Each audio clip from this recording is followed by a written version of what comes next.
My name's Casper Jones. I handcraft skateboards for Life Skateboards, and you're watching Days with Casper. This is a series called Life Takes Shape, where I'm going to show you a shape we make here at Life Skateboards, and then take you through the steps I'm responsible for before we throw some graphics on them. There are a lot of shapes and options here at Life Skateboards, so when you're done with this video, head over to lifeskateboard.com and check us out.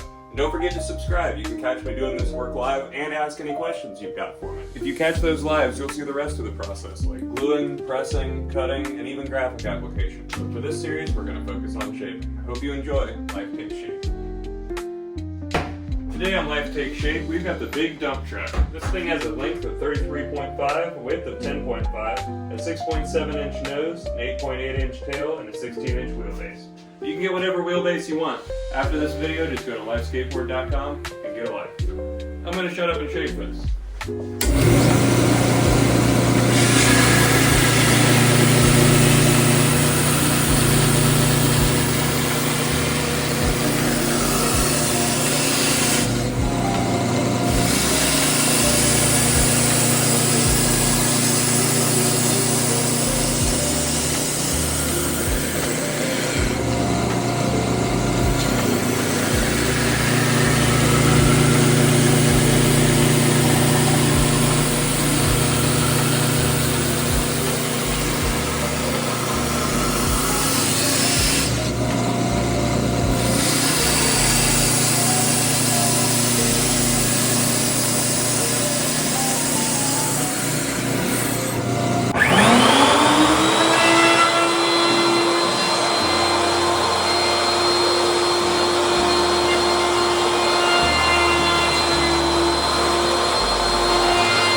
Well, this big dump truck from Life Skateboards is ready for graphics. Head over to lifeskateboard.com and get yourself a life. Don't forget to subscribe so you can watch my lives and see the rest of the process, and stay tuned for more Life Take Shape.